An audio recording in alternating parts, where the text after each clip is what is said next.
Welcome to Better Sex, where you get the information and inspiration to create and enjoy your best possible sex life.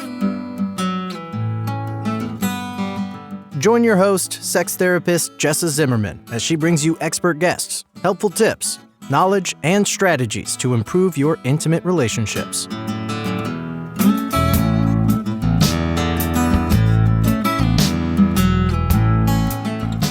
And now, your host, Jessa Zimmerman.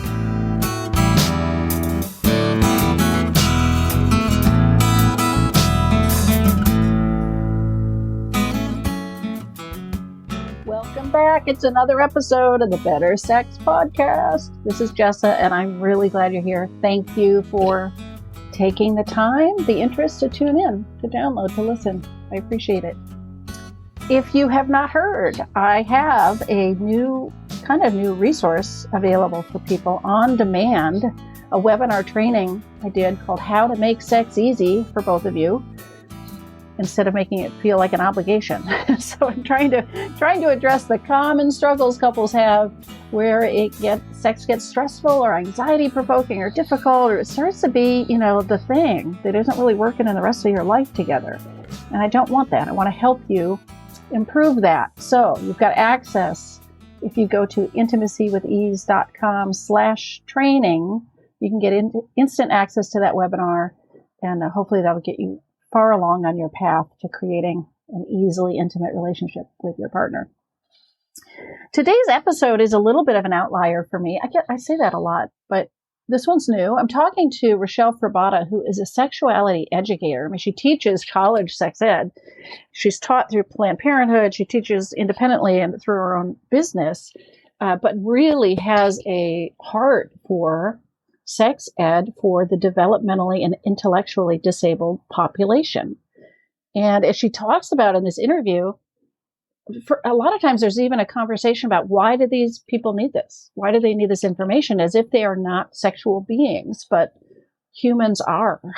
And it's really, really important. And there are things to consider, and there are challenges, and there are things you got to think about differently.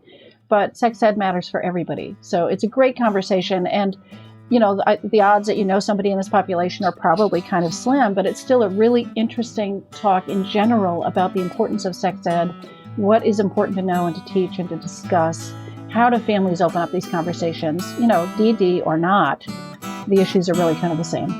I hope you enjoy it.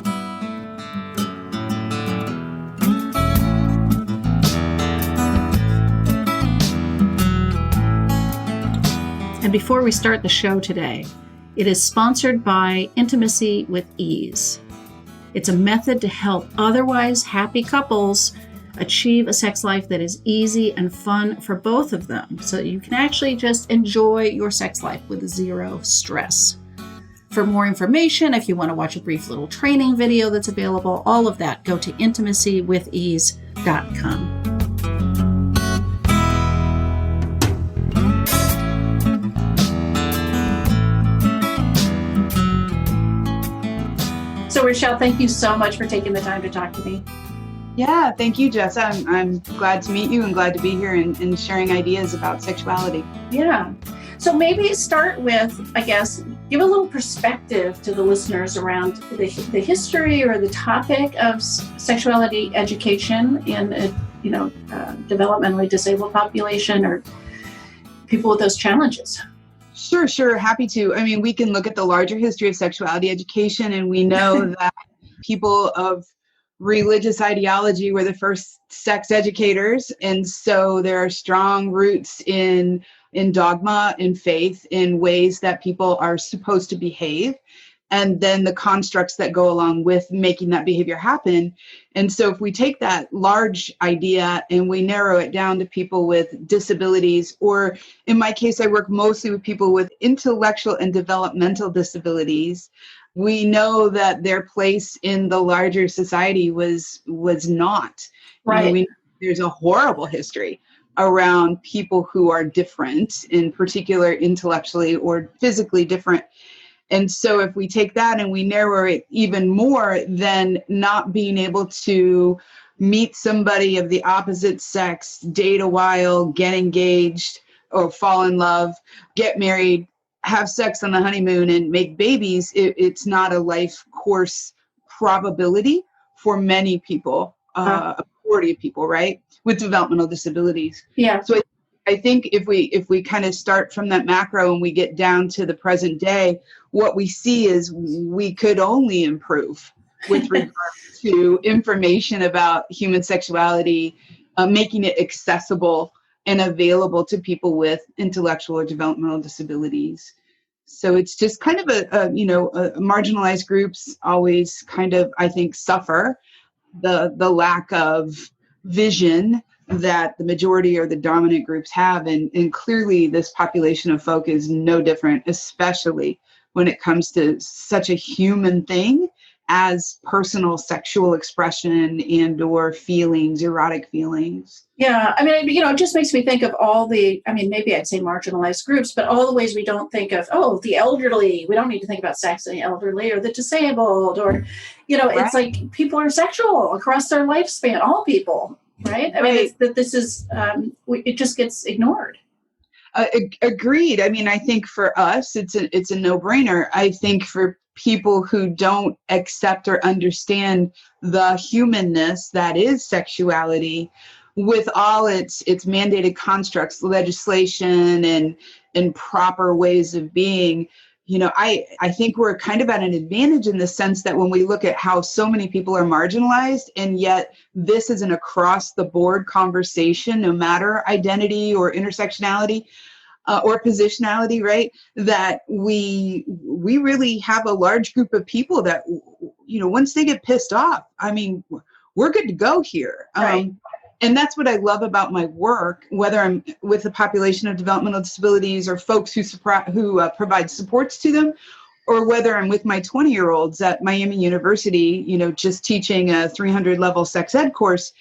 People get really angry that they weren't afforded the opportunity to learn such basic information about being a person alive today. So so we can certainly talk about the marginalized, but there does seem to be a lot in common with regard to not having human sexuality education. So is there any organized effort to bring this education to this population, or is it just like you're out there by yourself trying to make this, like individuals are doing this, or is there any sort of organized or more governmental approach to this? Oh, I love your question. So I'm in the field 28 years. And if you had asked my mother, the former Sister of Notre Dame, if she was going to have a kid grow up and teach sex, the answer would have been, oh, hell to the no. Yeah. But then being influenced by someone who was a progressive educator, my mom taught special ed. She taught special ed before it was a thing. She was one of the first special ed teachers in the state of Ohio in the 70s. And I wasn't learning disabled, but feel like I became LD by default with all the practice and the testing and the understanding of what is this and how to deliver information to. And so having said that, I can recall, in my early part of my career, no one that I knew in sexuality, either locally and or spread it out with my newly formed contacts with people in sexuality education nationally. I didn't know anybody who was doing this work. And by default, I became the alphabet soup lady. So in my job at Planned Parenthood, I've really not reached out for many gigs in my life. They come to me, and at Planned Parenthood in the 90s, that was no exception. And all of a sudden, an LD teacher would call, or somebody from developmental disabilities support community would say, hey, look, we're seeing this problem. And so two things, I think, in response to your question. One is, I don't think that it was a field per se that I understood or knew about, and I felt very alone and isolated. But today, in definitely more contemporary times, when we have things like technology that kind of covers the distance, which we know now, especially with COVID, that there is a burgeoning community. I know of curricula. Winifred Kempton and Dave Hinsberger are great names of folks historically, decades long into doing sexuality ed work with people with developmental disabilities. And now I can give you probably 10 other names. And so many of the colleagues I'm thinking of are ASECT, either members and or are certified. So I say it's still a burgeoning field. I say people get really confused still based on our first conversation about why do people with developmental disabilities need to have this information. And I feel like so much of our work in this field is about, again, kind of just that opening the door to understanding about what it is we do. But definitely more curricula today than 10 years ago. More really proactive. I think what my colleagues and I are trying to do, and I'm certainly not speaking for them, but, we're kind of tired of that, why do people with developmental disabilities have a right or want or need access to this information? And I'm all the way like 5 steps down. So I think that's what we're trying to do is get that initial conversation over so we can get to the work of what is primary in sexuality ed for DD today. Yeah. Are you going to school districts and through teachers and or institutions, or are you trying to reach actual parents and family members? Like what's the venue for this? Right. Well, I love the term consultant, which means that if you call me and offer money, I'll probably come to where you are and do the work. So I have, my side gig, so to speak, is just when calls come in, I address them and word gets out. And so I would say at this point, most of my work is through county boards of developmental disabilities. Historically, those were my customers or still are my customers. And what I'm seeing today is a little bit of a shift. I'm now working with 2 residential support providers, which is weird. And I love it. But residential support providers don't, their tasks are so different. There's daily needs of providing services and supports with people with developmental disabilities, which has a different tone to it than, say, support services administrator or an SSA in a county board system who's looking at maybe more of a meso and a macro picture of that person's life, right? So the state, Ohio Department of Developmental Disabilities we've been talking and getting some really cool work ideas out there. And I actually, 2 of my newest kind of venues are working with staff in developmental centers. In Ohio, we still have 8 developmental centers, and unfortunately, they'll probably always be necessary. And having said that, I just wrapped up training in the month of June for about 20 staff in those, providing services in those venues.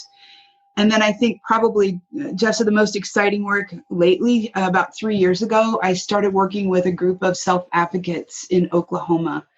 And I have to say, this is bringing me much joy, much renewed energy. Because again, those gatekeeper conversations are so old, right? I don't want to tell you about why somebody needs this. Right. Right. But this working with self-advocates definitely is lighting me up in really interesting ways, pushing my understanding, my idea of partnership. We're co-authoring, we're co-training, and I just love this. So when you say self-advocates, you mean people that are part of this community are reaching out and taking some leadership role around the topic? Okay. That's exactly what I mean. Each field has its own jargon, right? Its own vernacular. And so self-advocates in this context, I mean, we could all be considered self-advocates in one way or another, right? Right. But in this particular context, it is a term used in the DD community to identify somebody who has these abilities as based on a diagnosis and or whatever supports are identified as needed and or wanted. Yeah, the Oklahoma Self-Advocates Network, OCSAN, is a crew of people who decided that, why wouldn't you listen to my voice? I'm the one experiencing, right? And exactly, yeah. So it is a very particular term in this case. Yeah. So if there's somebody listening who's got a family member, a child, or a loved one with a developmental disability, and they're not in an institution, or maybe it doesn't even matter where they're living, are there curricula that they can access to bring into their family, or is this available on sort of an individual family level? Interestingly enough, I would say probably when we're talking about families, and this is the thing that I bring to talking about sexuality and people with developmental disabilities, is that we can just take the DD out of it for a second. Yeah. Because when we talk about families, it's like parents aren't exactly sure how to do that, right? Right. I'm generalizing, of course, but this is why we have AMAZE out of Advocates for Youth, and this is why we have the Future of Sex Ed teaching standards, so that we can say, no, really, parents, folks who are providing caregiving and that sort of connective supports to young people and or adults with developmental disabilities, first we really need you to take this on. And then I think the second thing is, how do you do it? And for me as a teacher, it's a matter of praxis, right? It's a matter of breaking down a concept and delivering it in a way that my students can relate to it for particular outcomes that I think for me in teaching from a comprehensive sexuality ed model, some of these outcomes are universal, right? But then some of them are just very much more specific. For example, when I receive a call from, say, a support services person in a county board, and they're saying that this individual with developmental disabilities is having this problem or this bad behavior, my goal with sexuality ed isn't to correct a problem. Mine is more of a prevention orientation. And I think just understanding some basic human, like how many holes do women have down there? And I use the word down there just in fun for talking, right? We know the words, but that's such a basic concept. If you can grow up and know that, then you can associate with other really basic human concepts. And so, sorry, I got lost again in the answer. I really want to support parents and caregivers in doing this work. Yeah. And I don't think curricula is the way to go. Okay. I think, parents grab onto what they can as they need it. Right. And I think, for example, like I mentioned, the AMAZE videos are good. A long time ago, you remember the TV show Roseanne? Yes. And if you may remember, they had a lesbian episode. It was shocking. I want to say it was the 90s. And I got a call from a very conservative, religiously conservative radio station at a religiously conservative university. And I'm like, first of all, why are you calling me? This makes no sense. And second, they wanted to interview me on air live to talk about the lesbian episode of Roseanne. And here's what I said. And they were like, well, don't you think this is horrific? Don't you think families should, I don't know, I'm making up words now, but rise up against this? And my response is no, families should watch the stupid TV show with every kid in their household and sit down and talk about it. Right. And that's just it. I think parents and caregivers need to be open to talking, probably more importantly, open to listening. I want to work with parents on being askable. Yeah. Before I want them to pick up a sex ed curriculum. Yeah. Is this making sense? It was such a long answer, Jessica. No, absolutely. And so much of the stuff, doesn't you take the DD out of it, right? It's the same issues for parents and kids all the time. Yeah. And of course, there are some unique things when we talk about marginalized communities or particular abilities. Yeah. So there is this more specific conversation there that does need to be addressed. But yeah, I really wish parents and caregivers would do their job. Right. So I want to get to those specifics in a second, but I also was wondering if there's anything else you want to say about sort of misconceptions, besides the idea that these people don't need this. They somehow are not sexual or something like that's obviously the big one. But are there other misconceptions that you'd want to address? Well, I do think I think we have this idea of what somebody with an IQ under 70 can and can't do. Mm. And so maybe for some people, it's not the material, the sexuality material, but it's how to teach it, or that it can't be taught because it's too abstract, or Or, some folks are just convinced that people with IQs under 70 are not sexual, I guess. Yeah. And then I think there are folks who are convinced that if you have a conversation about a penis, then this person is going to want to go and find one. And that would be horrible. I mean, that's the second thought that comes from that. Right.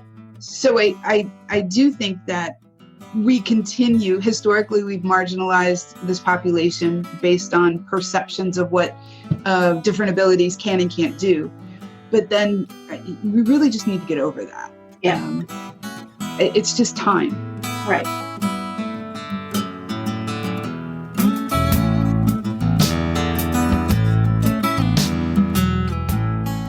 Hey, it's Jessa. I'm just taking a little break to invite you to my free monthly webinars that I do on a variety of topics that always include an open Q&A session with me at the end. I'm doing these monthly. If you want to hear about them, be invited so you can register. Make sure you join my mailing list. You can go to bettersexpodcast.com/list.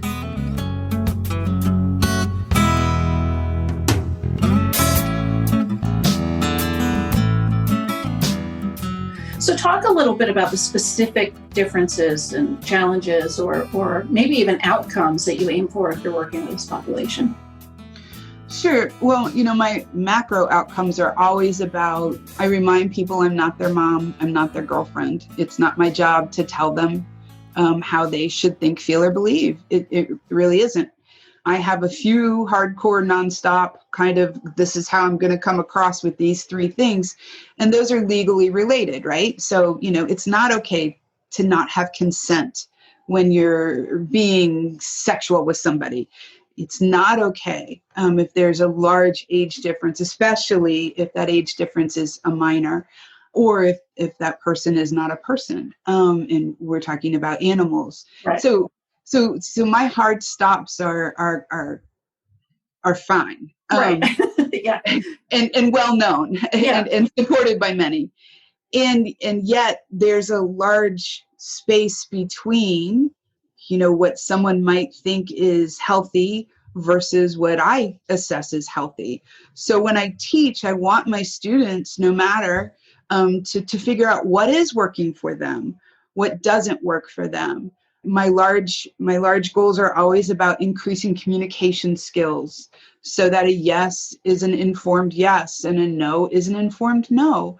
Or even specifically, and I'm large to small in my idea here, but I'm even how to say no.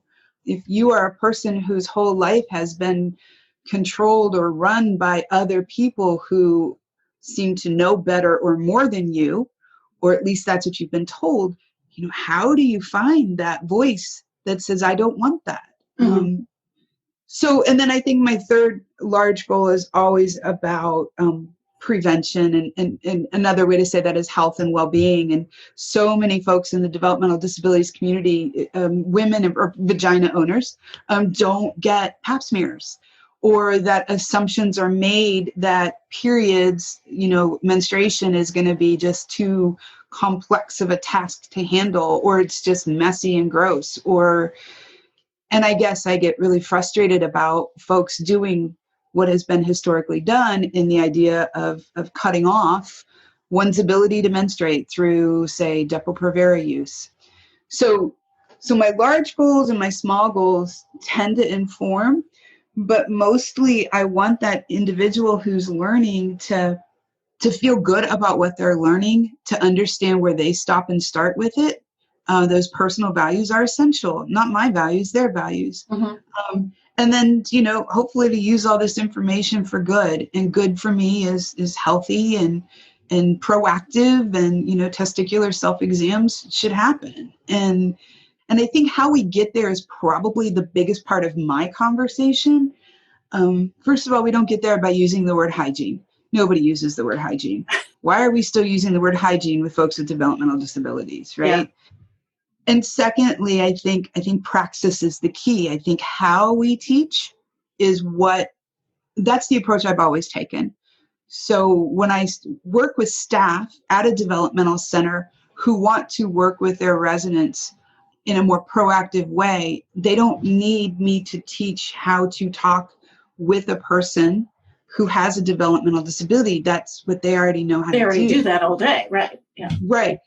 And that's really my point, is when people are like, but I don't know how to do this. I'm like, yeah, you do. You do it every day. What you don't have is the understanding of human sexuality, which I'm happy to teach you. Yeah. Or you may not recognize, you may know that perhaps somebody with a developmental disability needs repetition, but maybe you're not exactly sure how to repeat this message over and over again in different ways so that you say the same thing, but it can be heard perhaps in this manner better than it can in this manner. To me, that's praxis, that's teaching methods. So that's, if I had to outline one big difference, I think teaching methods are what I prefer to teach folks who want to deliver sexuality information to people with developmental disabilities. Yeah.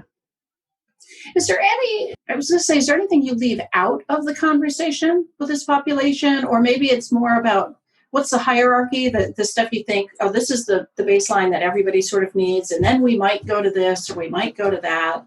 Yeah, that's a fascinating question. I tell you one I've never thought of before. So I had two instant responses. One is we don't leave anything out. Yeah. And of course, I say of course, but folks who do sexuality ed will probably already recognize that everything should be age, developmentally appropriate. I hate that word, but right.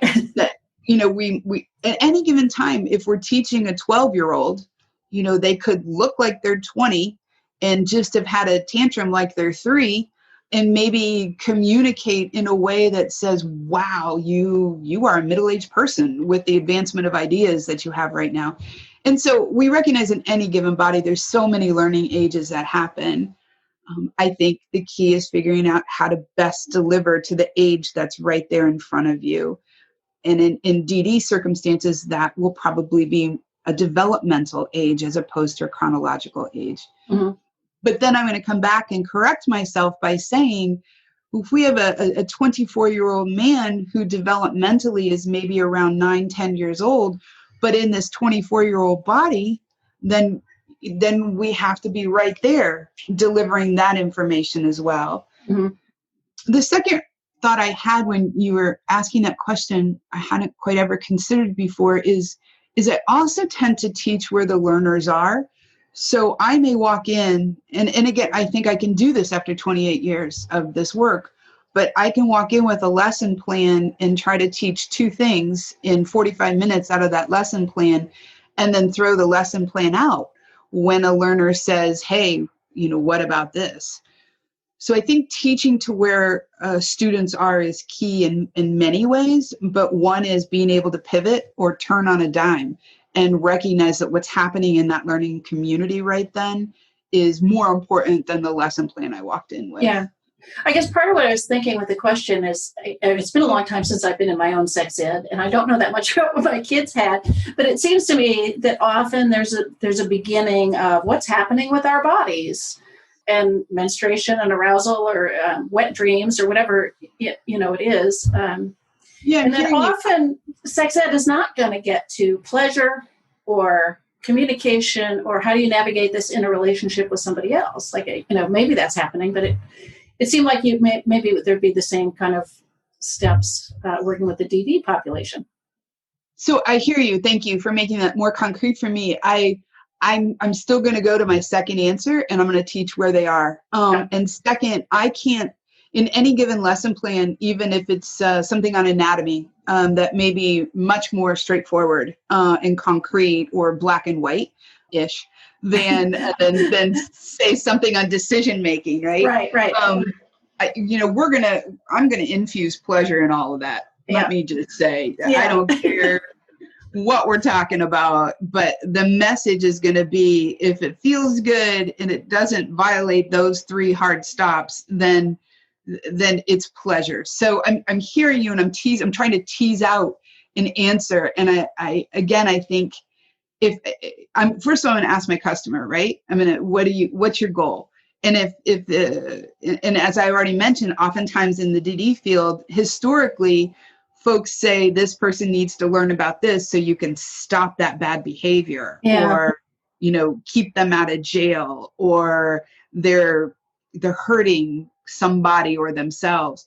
And so probably the initial is, why are we hanging out, would prioritize my agenda with what I teach. But secondarily, I am probably going to tackle those communication skills in every lesson plan. It's just going to be infused. It's just going to have to work. Again, when talking about praxis, my stuff doesn't tend to be lecture format. We're going to use multisensory, multiple intelligences approaches to working information in that learning community. And then we're just going to tease out what's working and where students want to go. Yeah. And then maybe I start the next class back where we left off and try to get back on that track again. Yeah.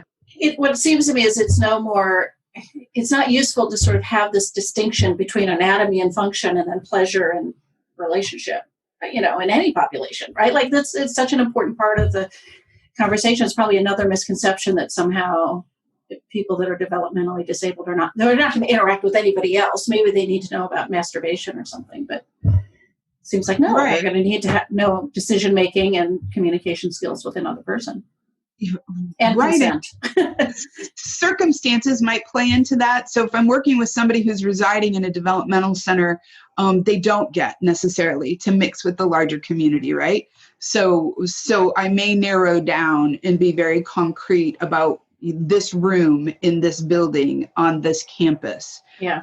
So, conversations about public and private can be greatly influenced if you're in a jail cell or not, right? Yeah. So there are these nuances that creep in, but and by the way, masturbation, I call self-pleasuring. So like I said, I'm going to sneak it all in where I can. Right.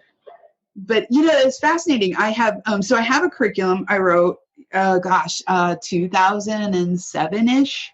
And it was for a county board of DD, actually for 9 county boards of DD in Ohio. And I was really trying to answer your question concretely in my head. And I have 3 sections, and they ebb and flow from basic info to how to use that basic info to, so I tend to pull the sex parts out, because conversation number 1, where we started, right?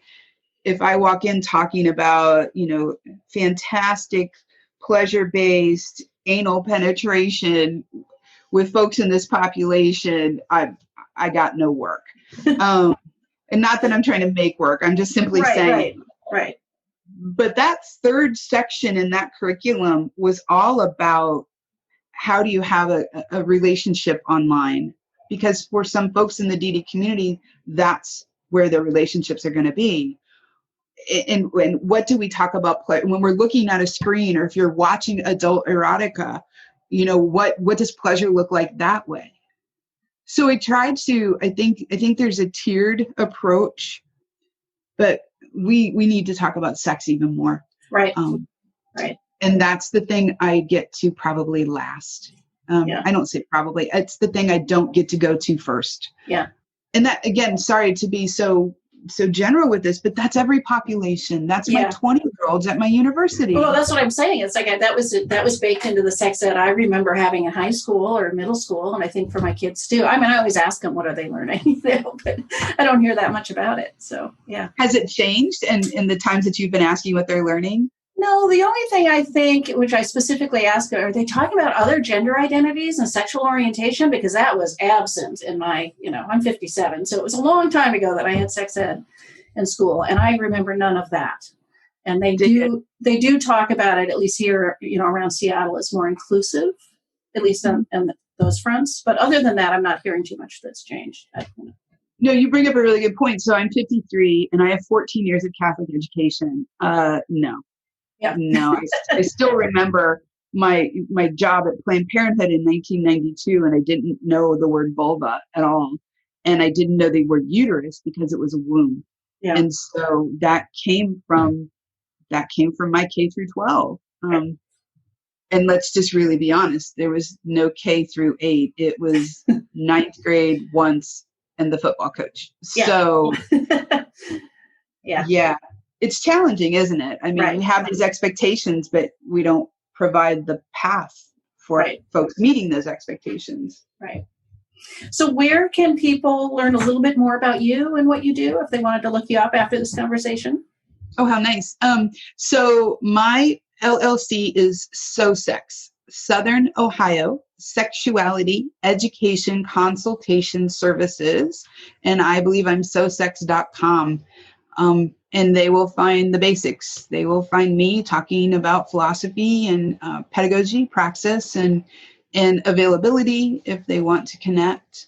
And in particular, like I mentioned earlier, I'm just so super excited about working with self-advocates, and whether it's my colleagues and we get to and have conversations about how to do that better, or self-advocates who want to figure out how to get that started.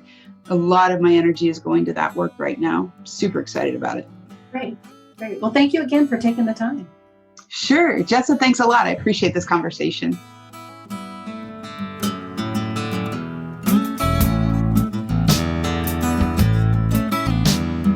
You've been listening to Better Sex.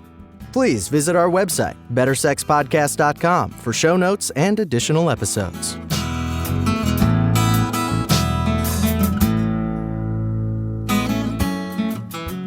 And that's a wrap for today. I really hope you enjoyed the episode. If you are enjoying the podcast, if some of this material resonates with you and you would like to make a difference and make sure that this keeps coming out in the world once a week, ongoing, there are a couple things you could do to show your appreciation. The first would be to go to iTunes and rate and review the show. That really helps us be found by new listeners when you review the show on iTunes. You can find a link at bettersexpodcast.com/iTunes. The other thing I want to invite you to consider is becoming a Patreon. For a small monthly pledge, you get some benefits. So for $2 a month, you get advance access to every single episode. For $5 a month, you get a chapter of my upcoming new book. And for $10 a month, I host quarterly get-to-know-you and question-and-answer chats over the web, and you get invited to that. I would love to have your membership in that, become part of the Better Sex family. You can find a link at bettersexpodcast.com/Patreon, which is Patreon.